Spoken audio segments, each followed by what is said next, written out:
Good morning, everyone. Thank you so much for joining us today for this panel discussion on the importance of technology when it comes to addressing sustainability challenges. I'm your moderator, Upasana Sharma. I'm the founder and CEO of a Toronto-based business consulting firm, IQ Canada. As you're aware that this panel discussion is hosted by Canada chapter of WBAF as part of the World Business Angel Investors Week. WBAF hosts this week every year as a great platform where all stakeholders pause to assess their fast-paced journey to analyze why and how we should leverage angel investment as a must-have financial tool for boosting economies. Before I introduce my esteemed panel and we start discussing this very interesting topic, I would like to invite Ms. Sâadia Lakehal, Country Chair, WBAF, to introduce herself and our keynote speaker. Sâadia is the CEO and founder of Imperia Industries Connect Incorporation. She's also the president and founder of Global Women in Manufacturing and AgTech Summit. She's an international keynote speaker, ambassador for Global Women Leaders in Industry 4.0 and AgTech. She's also official chair for Canada and international partner for Global Women Leaders Committee at WBAF. Sâadia, along with these accomplishments, is a trained microbiologist. She's really passionate about innovation and has over 25 years of rich experience in business development in the various industry sector. She launched Imperia Industries Connect, a matchmaking agency. With Imperia, her focus has been the industries that aim to promote smart, sustainable, inclusive solution and practices promoting socioeconomic, human, and environmental causes. Sâadia, please go ahead. Thank you so much, dear Upasana, for this introduction. Thank you so much all our guests. Dear participants, thank you to join us at WBAF Canada. I'm delighted to welcome you today for the third time with the new theme this year is what the new role higher education institution to boost innovation. We'll talk innovating education versus education for innovation, and the role of impact of technology on the new sustainable economy. The COVID-19 pandemic thrust digital to the forefront, forced, urgent, and often not well-designed emergency online teaching. It's also exposed significant gaps in education system, ability to reach learning and the many continued of learning. The world is changing and our life must follow and adapt this change today. We are living in new challenges considered as the new opportunities for tomorrow.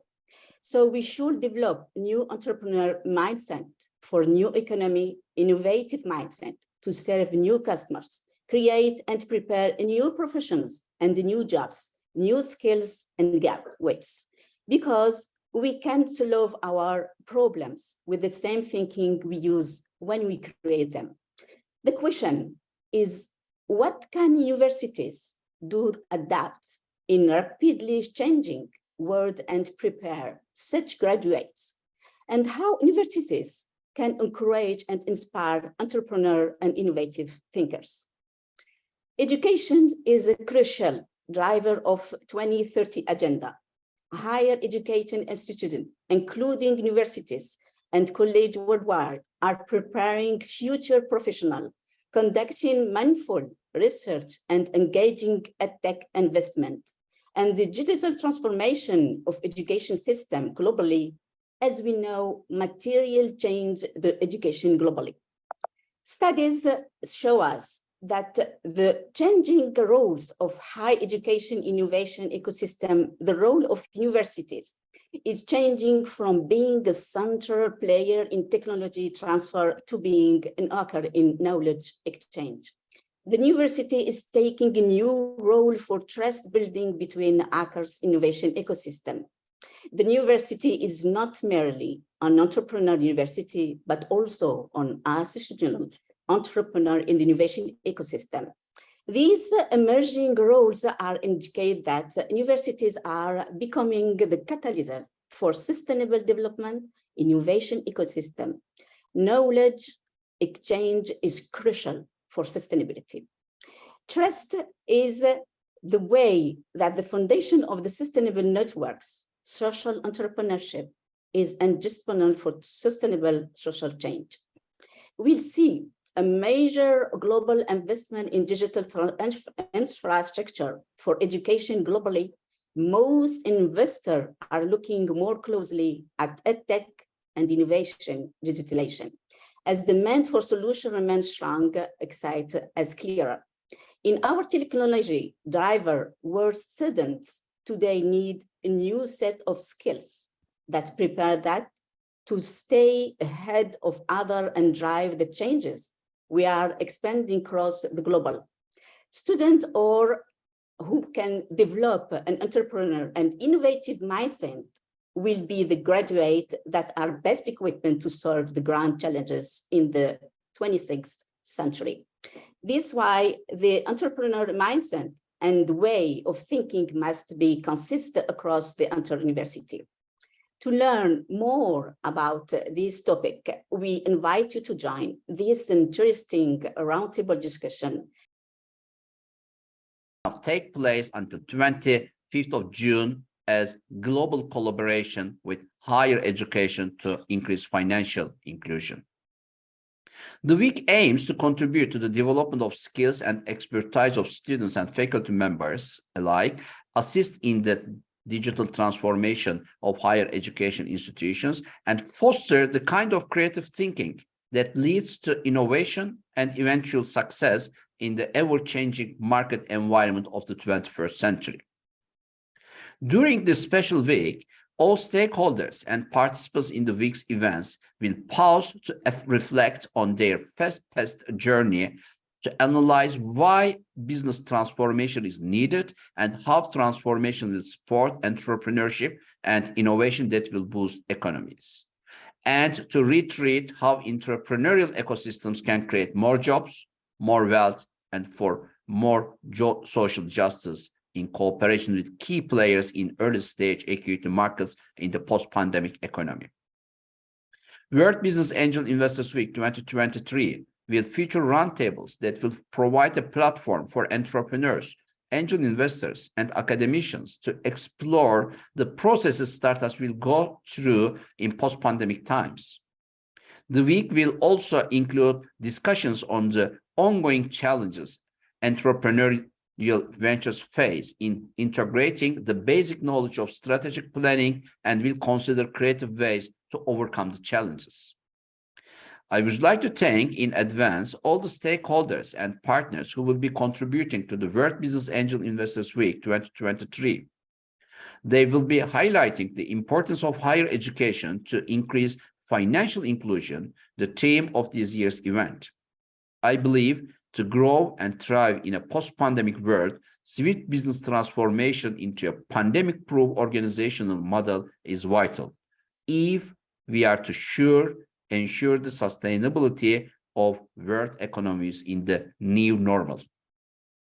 I would like to thank the organizing committee and the colleagues who will be taking roles as country chairs, global partners, keynote speakers, and panel discussion members.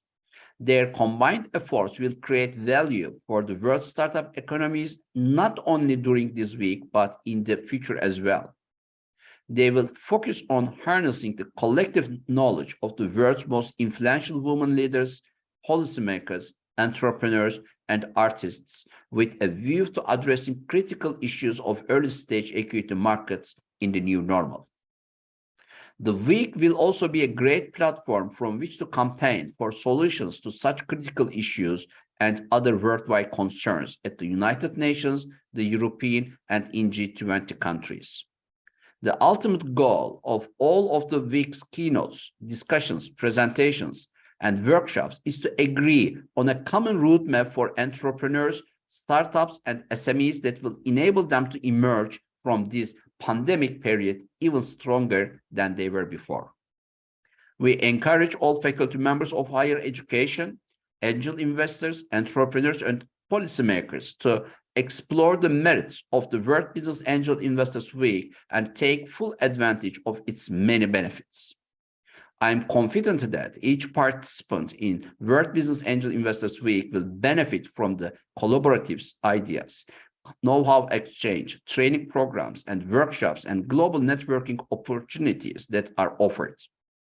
I believe that by working together across borders with a common vision and smart dynamics in mind, we are well placed to bring about positive change in global economy. I also want to invite all of you to join the World Congress of Angel Investors 2023, which will be in Durban of South Africa next November. I'm wishing you great success in your future endeavors, and thank you very much for listening to me. All the best. Student and the postdoc and so on. So if you allowed me to, okay, if you allowed me to come with my PowerPoint here, okay. Can you see my screen? Yes. Okay, good. Yes, this is very important to, I'm going to explain this concept from ID to conversation to the market. So for the research on as the Collaborative Center on Energy Transitions, so this is what we need about social needs. We collect IDs, especially like breakthrough IDs, and then knowledge pools, and then we go to the fundamental research. The fundamental research are key, very important key, and especially our government, like Canada and Quebec government, should deeply invest on this area. This is what we collect, new ideas and so on.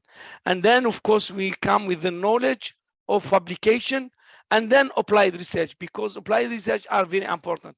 We need to do something useful for our society. We need to create jobs. And behind that, I think very important to create the IP portfolio. Some university here in Canada and Quebec that are just oriented in publication only. And I think this is big mistake. We should learn more what happened in China, Japan, Korea, and so on. And these universities are oriented in hybrid publications and the patent. And usually we can really draft the patent, submit the patent, and one year later, we can publish any papers, and to the respect of the delay of the patent and so on. And then we come with innovation and industrializations. Unfortunately, in my domain, like batterifications, we lose our independence of industrialization about 20 years. All of these industrializations, they go in China and Asia and so on. We should to bring our industrializations. We should to bring our innovations. What happened today, we need to work closely to the industrials, and then we listen to their needs. We come with applications, emerging technology, and then we're going to have applied research and de-risk. And this is what we're going to work with financial institutions. And this is our very important to come with great business case and business models. And then we're going to industrialization. So innovation and industrialization for me are key. And then we go to the product and so on. I can give you another examples. I was like 2 years as senior advisors to Quebec government, to investment government. And we come with this, what we call it, battery initiative for 10 billions. This is very important that we need to understand between research and development, innovation and industrializations, and then we should to build an ecosystem. And this kind of ecosystem, for example, on these batteries, is to see that we have raw materials, critical materials, we have the green energy, we have the finance support for private sectors and government sectors, and we have the capital humans, and universities are key to bring the idea and so on. And then we can put the product to industrializations. This is very important case. This is, I think, what we call it TRL. We don't like to work if we are not having visions, what we are going to get from ID to the market. And the TRL, as you know, the scale is divided from 1 to 9. And I believe 1 to 3 as universities are very important for us. This is what we are going to adapt our hybrid between fundamental research and applied research with our student. And this is what we come with breakthrough the technology, and they also mining to what we call it a really demonstration of the technology and so on. La Vallée de la Mort of Death Valley are very important. This is what we are going to go to the pilot line, and also how to make low cost process and so on. And after that, I believe this is what private sectors and industry coming, and the finance, big finance coming. Because for example, when we spoke about gigafactories, it's 5 billion. This is high risk. If you are coming with a new technology, for example, in the battery in our labs, we need to work, with our government to pilot the technology. And after piloting this technology, so big industry with the government, they're going to invest like 5 billion. So we're going to have less, and we de-risk the technology that they're able to make it to the market. And then I finalize with this one as I share, because I want to focus in the technology. Focusing is very important. And also I want to be disciplined. Also how I built my scale. For example, I come with the documentations. We very important to read publication paper with our student, to make a good analysis. And then we go to the lab to choose the best idea, how we can adapt it to prove the concept and so on. And then we have, between 5 to 6, this is very important to see what's the best model, what's the best realization and so on. And then the operations, for example, today, Quebec government and with federal government, they chose the la zone d'innovation of Bicancourt, Shawinigan, and Trois-Rivières, and operation and industrializations. This is in order to create a job. And also very important that as universities, we need really to see, to adapt the objective of the government. For example, today in my area, we need to really to create a stable chain supply for critical mineral and to be independent from China, Korea, and Japan. And behind that is very important also to help the government, both of Quebec government and federal government, how with financial institutions, innovation, research, and development, in order to adapt the circular economy from mining to transformations 1 and 2, to sell, pack electric vehicles, and to recycle. And this is in order to create a green circular economy. And I finish here.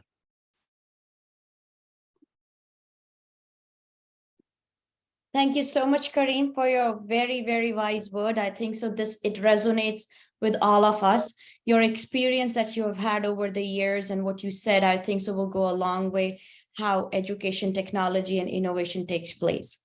Thank you so much for joining us, and we will now move on to our panel discussion.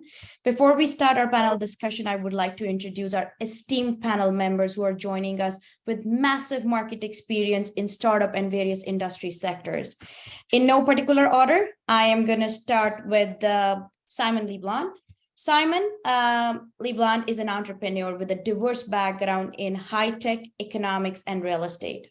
Over the past 20 plus years, he has launched 4 companies, mentored startup founders, and brought a number of technologies to the market.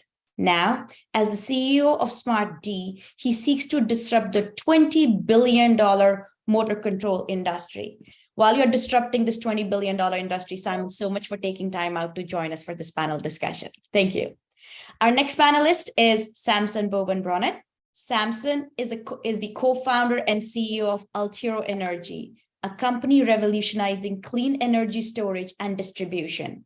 His passion for sustainability pushed him to complete Masters in Engineering in Combustion and Sustainability at McGill University.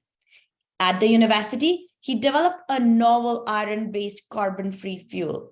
Maybe, Samson, you're the answer to how our kids would live in a country or in the world with low carbon emissions. So we are looking for this fuel to come in the market. His mission is to accelerate the green energy transition by making clean energy available when and where it's needed, thanks to the metal fuel system.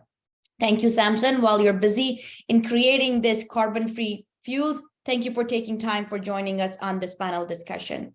Last but not the least, we have Richard with us. Richard is the CEO of Centech, one of the most successful university-based incubators in the world. According to UBI Global, he holds an important place in the Quebec and the Canadian startup innovation system. And I can tell you, Richard, reading about you for the last few days, I have no doubts about that. Richard is dedicated to the advancement of high technology through entrepreneurship. And he's at the crossroad of high potential startup companies, many of which originated from universities. In 2018, he was named amongst the 50 Quebecers who create the extraordinary by Urbania magazine. In 2021, he was awarded for excellence in management and innovation components. Since 2022, Richard sits on the board of directors of Quebec Innovation Council, and he also acts as an advisory board member of the National Research Council of Canada for Industrial Research Assistant Program. Thank you, Richard. I'm sure your day has over 48 hours, then only you can manage all the positions that you're getting. But in spite of having such a busy schedule, I'm really glad that Richard, Simon, and Samson are able to join us today. So I'll start with my first question with Richard. Richard, how do you think that tech innovation can address sustainability challenges? What, in your experience, how do you think things are evolving and tech innovation is helping with that? So I think this is a key element of if we want to address our sustainability challenges and so on, technology is behind of this. So you will see two of our companies related to energy consumption. So there's a lot of technology already accessible, and the challenge is now it's not the accessibility of these technologies, because a lot of technologies are already existing. So the challenge that we have as a society is how we can integrate these technologies to our supply chain.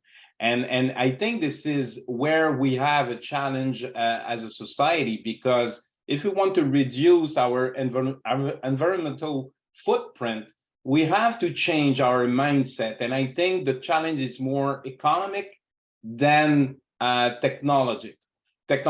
So because, as I said, there's a lot of solutions in AI, in new energy sources, new ways to build or create IoTs and so on. So yeah. But for sure, technologies is a key element. Knowing that technology is a key element and how Richard made it clear, and it's basically the economic factor, sometimes the affordability, which is stopping us. We also understand technology has both a software component and a hardware component. So Simon, for a person who doesn't have a technological background, can you take a moment to explain us, how do you see this interaction between the software technology and a hardware technology in the quest to achieve sustainability? Thanks. Going on what Richard said, about behaviors changing as well, I think I'll take the example of real estate, which is also one of my background to illustrate behaviors, software, and hardware.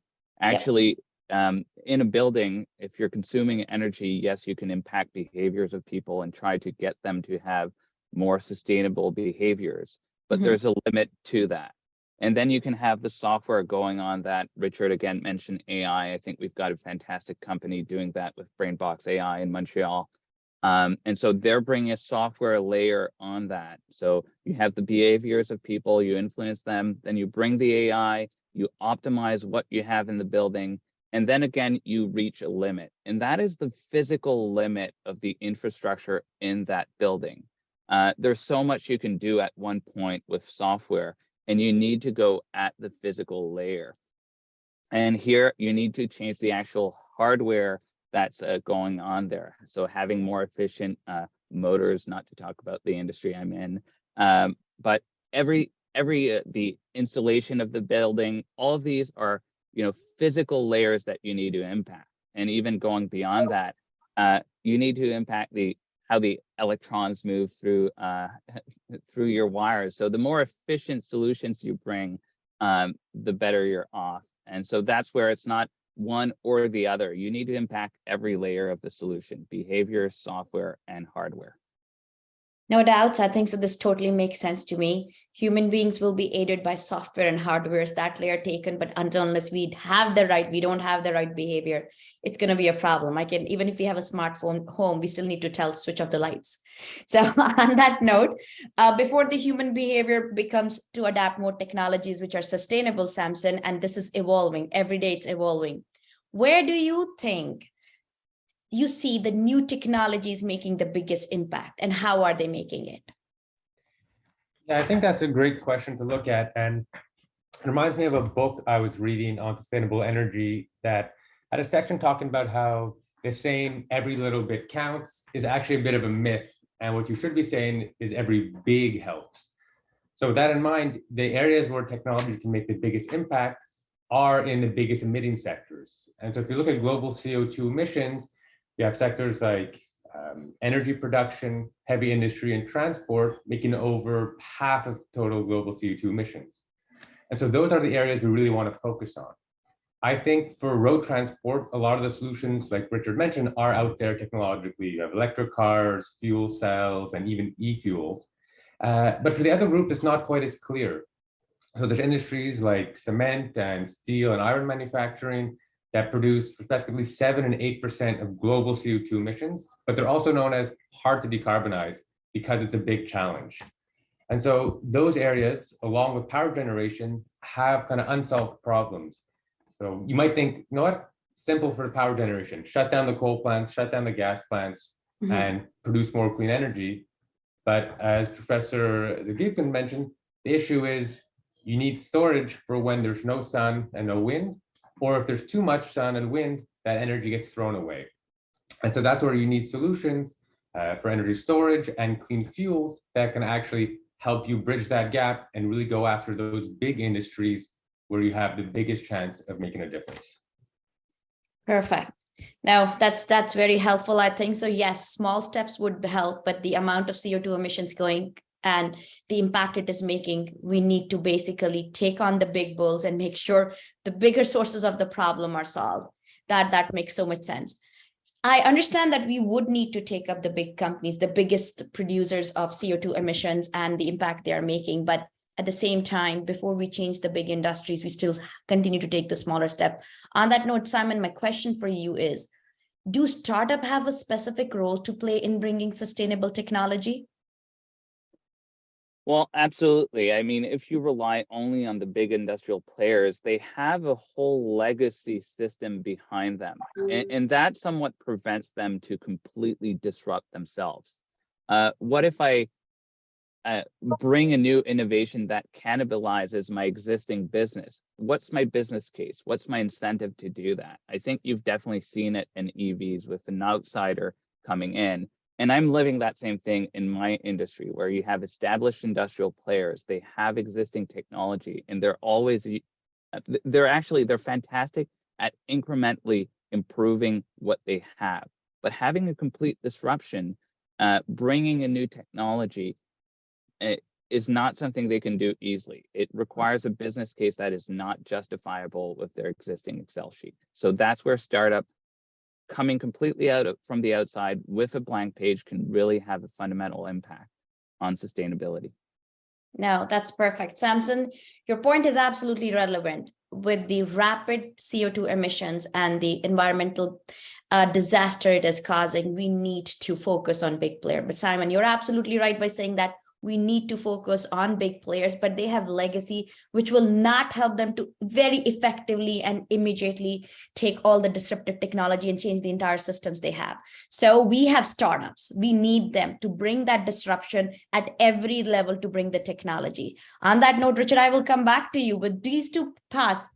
How do you think we can accelerate both at the level of big corporations and the startups which are bringing sustainable technology solution, the adoption of innovating tech that respond to sustainability challenges?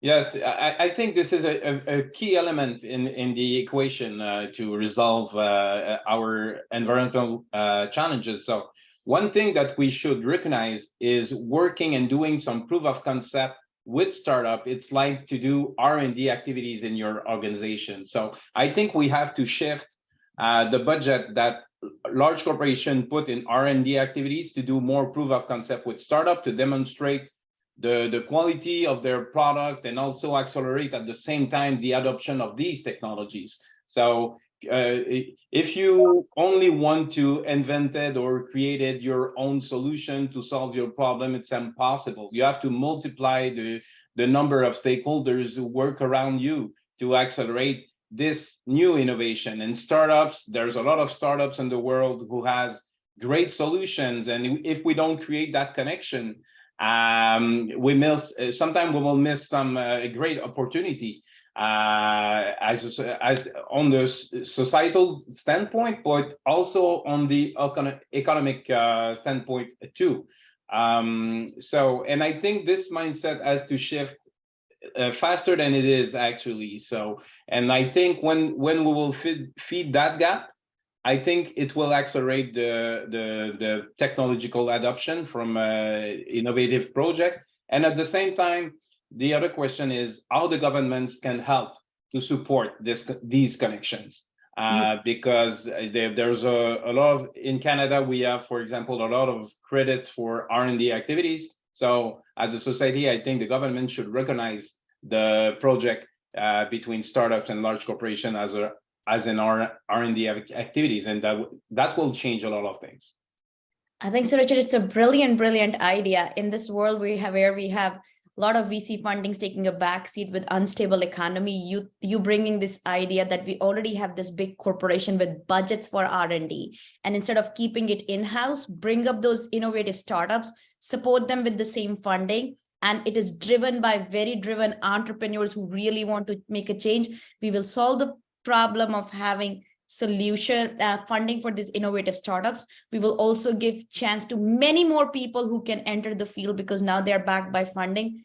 I think so. It's a very good idea. And on that note, you did mention that government can push this as well. They have a role to play. I'm going to go back to Samson on that. Samson, just picking up on the idea, what Richard says, what role do you think that government can play? And even if government plays the role, even if R&D, big R&D departments of this big corporation start supporting the startup, what do you think is holding back these early adopters? Yeah, so I think Richard brings up a really good point of the role that government's playing, and I personally think they need to do more. So Simon mentioned before that, right, something that's holding back these big legacy companies is they have all this infrastructure and they don't want to necessarily get disrupted. And in our sector, for sure, being green also means being more costly generally. It's hard to be truly green without adding some sort of premium or cost to it. But the big industries I mentioned before, cement, steel, they don't have much room to pass that on to consumers. Nobody wants to pay more for a bag of concrete. It's not very appealing from a PR point of view. And they're also quite conservative and slow to move.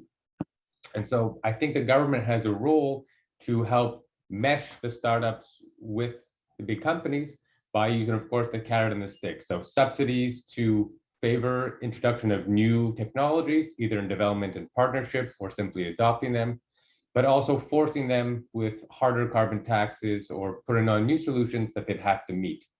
And so that's something that we see in my sector, where we're trying to scale up energy storage and fuels to the coal power plant size. And it's a long road to get there from a smaller proof of concept all the way up to that large scale. And the solutions really need to be done hand in hand with the companies so that nobody's left out and you know that it'll fit the market and the applications. But of course, companies are always a bit of a victim of short-term thinking, and they're stuck to their shareholders with short-term goals. And so the governments are the ones that could really step in with those long-term 10-year plans to de-risk these projects and really support projects that can have major good for all on the long term. Perfect. Picking up the note that Samson said, supporting the projects, the long-term projects, which have a major goal for all of us. And Simon, you said whenever we need a change, it has to be layer by layer. You cannot leave human behavior, hardware, software. It all has to come together to make sense. On that note, I'll come back to you, Simon. Can you give us some examples of a fundamental hardware technology shift which is impacting multiple industries? Samson talked about the long term, and the one that comes to mind is in semiconductors. So semiconductors have been using silicone for forever, And we're seeing new semiconductors using new materials, so silicon carbide and gallium nitride. And to Karim's point about technology readiness level, these have been in universities for 20 plus years, but we've only now seen them hit the industries. These new semiconductors are 5 times more efficient. This is fundamental when you're talking about fundamental impact, 5 times more efficient. But it took 15 years to get them from the universities into industrial products. And now we're seeing them. They've impacted EVs. Tesla was the first to adopt them, but now we're seeing them in half of the EVs around the world. We're now seeing them in chargers, in solar inverters. And now they're coming to my industry, so motor control. And so one fundamental, at the chip level revolution, new technology that's now impacting all of these industries, and that is fundamentally improving efficiency across the board. So we have here implication of the universities, and we have the long-term vision, and then we have the startups bringing this into the industry and disrupting these industry with this fundamental change. Perfect. I think so, Simon, your examples were pretty clear how the fundamental changes are coming in the university and how those are with hardware and how long-term and universities are supporting that. Samson, I'll come back to you on that note. His examples makes real sense. And some of these concrete examples were from the hardware perspective. How much of a role is there for hardware versus software solution? Is there any versus, or they all need to be together? Yeah, so I think Simon touched on it quite well earlier, saying how there's layers. Yeah. And so like you mentioned, software can do things, right? Like optimize, like you squeeze out more of your current system to be able to keep using them, at least in the short term. But at some point, like you said, you reach a fundamental limit where there's nothing left to optimize and you need new systems, right? There's no way to optimize the emissions of a coal power plant if your goal is to get to net zero and you need power. So at the end of the day, I think you should try and get all those software improvements and efficiencies you can get, but also keep it in mind that efficiency also often brings along extra use. So kind of like in thermodynamics, everything takes the path of least resistance. Yeah. So if I give you a heat pump that's more efficient than a baseboard heater, you'd probably keep your home warmer in the winter too. And so those do at some point start to balance out, making things easier, you use it more. Yeah. So that's why I think you can't get people to change their habits that much. You need to come in with larger hardware solutions to make that big impact on the climate. And like I've been saying, there's these hard to decarbonize sectors that you can optimize away with software. You really need new solutions. So, right, steel and cement, you need new materials, new processes that fundamentally change the way they operate to be able to enable that. And even going further, there's a lot of talk about, right, an electrified economy, but without a way to ship energy around globally, that's a bit of a dream, because right now, most countries in the world are net energy importers. Very few, except for maybe Canada and Australia, have the opportunity to be self-sufficient in clean energy because of our vast natural resources and surface area. Places like Europe will always import energy. And so for those areas to be green, they need clean fuels and trade between other countries. And so that's part of what we're looking to do, solve that problem at Altiro, because that's a big future problem that everybody kind of is keeping on the back burner, hoping it'll get solved. Yeah, I think so. You both, Simon and Samson, you've made it very clear for us. There are layers of human behavior, software, hardware, materials, fuel energy sources. All that will have to be combined at some level to make this change toward a sustainable green world, to get off the old legacy practices, which are based on conventional fuels, which are leading to carbon emission, to make a change. And we know that it has to be a combined effort, not just at the industry level, big corporations level, but the startups world will have to come together to make that effort. And it all starts at somewhere, and universities are playing a big role on that. On that note, Richard, I will come back to you, because when you are sitting at one of the biggest incubators, Active University Incubator, what do you think is the role can tech play for emerging tech entrepreneurs regarding the sustainability challenges, how universities are supporting and how you can relate to your experience working with CanTech?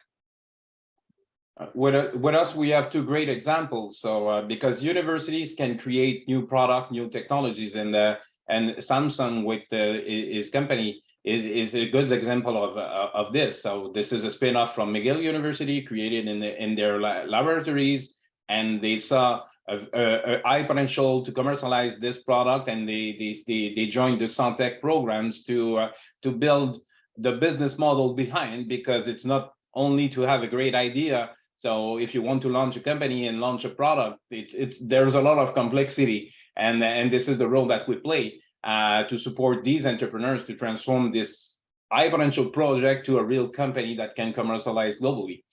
On the other side, Simon does use universities in another way, and I think this way should be more. We should put more focus on this way. So Simon used the university to boost his own tech.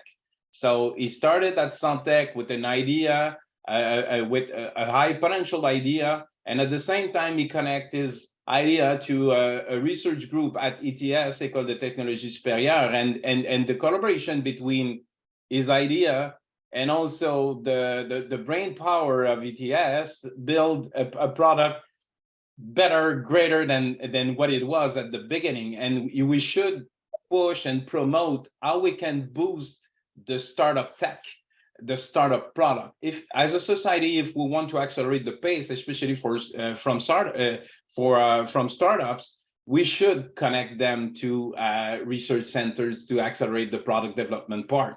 So we promote a lot. We promote collaboration between large group and also university, but startup, it's a great vehicle to commercialize new technologies and innovation. So and we have two great examples, two different examples, but they use university as a great tool. I think, so Richard, you have made it amply clear for all of us, whether it's an entrepreneur who's starting in the university, entrepreneur who's outside the university, but they should access the academic institutions to take their solutions to the next level because of the means they will get and the research support they get. It has to be a collaborative event. And I think so these are all groundbreaking ideas, because every startup which is working in the sustainable or green energy or clean tech solution, they need support, and those supports can come from big organizations, and they can come from universities, because we all have the responsibility to make sure that we make this place a safer world for the coming generations and stop disrupting that. Samson, you've been through the university supported it, you knew how to use the thing. As an entrepreneur starting there, can you tell me, there is always limitation of means, there is always limitation of resources, but if the goal is climate change, where do you fall between a high-tech and a low-tech solution for climate change? I think that's a really interesting question, and really depends on the field you're in and also your kind of personal moral philosophy. To give a bit of context, I guess that question for me, I think of low-tech versus high-tech, I think of changing societal habits versus developing new technologies that really enable us to continue our current state of affairs. So personally, obviously, you need a balance of the two, but I'm generally in favor of using new technologies to solve our problems. I think it's unrealistic to expect people to really change their lifestyle significantly, certainly in wealthier and more industrialized countries, which are also the biggest polluters, right? Can you imagine flipping the switch and the light's not turning on and having to use candles? I don't think anybody would put up with that. So progress goes one way, and we don't like to go backwards. So that's not even to mention all the countries that are rapidly developing, often in the global south. And I think it's wrong to try and deny them the luxuries we've had and been benefiting from just because of the climate. So we need to really work on new solutions so that everyone can benefit and be treated equitably. And so, yeah. I was going to say, I want to point to something on that note that really got me thinking was, I heard a quote saying the Stone Age didn't end because you ran out of stones. I think it sums it up nicely. You need new solutions that will make people want to change and give them something better so that they can maintain their status quo or improve. So you need these big solutions that'll run in the background, underpin our energy systems, our building materials, all that sort of stuff needs to be there in the back, so people won't have to make the hard choices personally. I think so. Taking up from Clue, this panel discussion is not coming to end because the three panelists don't have further ideas. I think so. There is so much more discussion we can do, but the Stone Age ended because we have to evolve. Similarly, we had limited time for this panel, but I can tell you this has been one of the most amazing panel discussion where I have learned. Richard, your idea of bringing corporations and universities to support the startups which are doing change and clean tech solution, I think so that can solve a massive problem of funding limitations. Simon, your idea that it can only work when all the three layers are coming together, which is hardware, software, and on top of it, human behavior. And Samson, I think so. For me, the biggest takeaway I can take it, we cannot go back. And for this change actually to work, we need to offer the luxuries that we have now to everyone. A simple example is we have cars. We have always lived with cars in Canada, and we still know EVs are very, very expensive.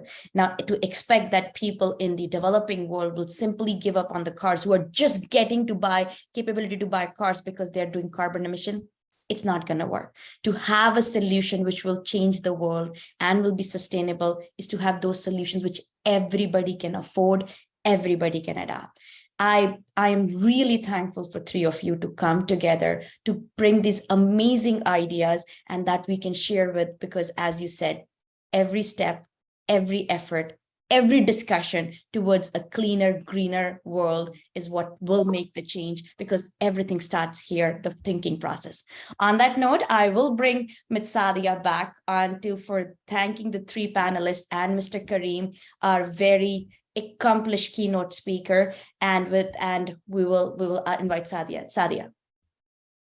Thank you so much, dear Upasana Sharma. See you at IQ Canada to moderate this amazing panel discussion.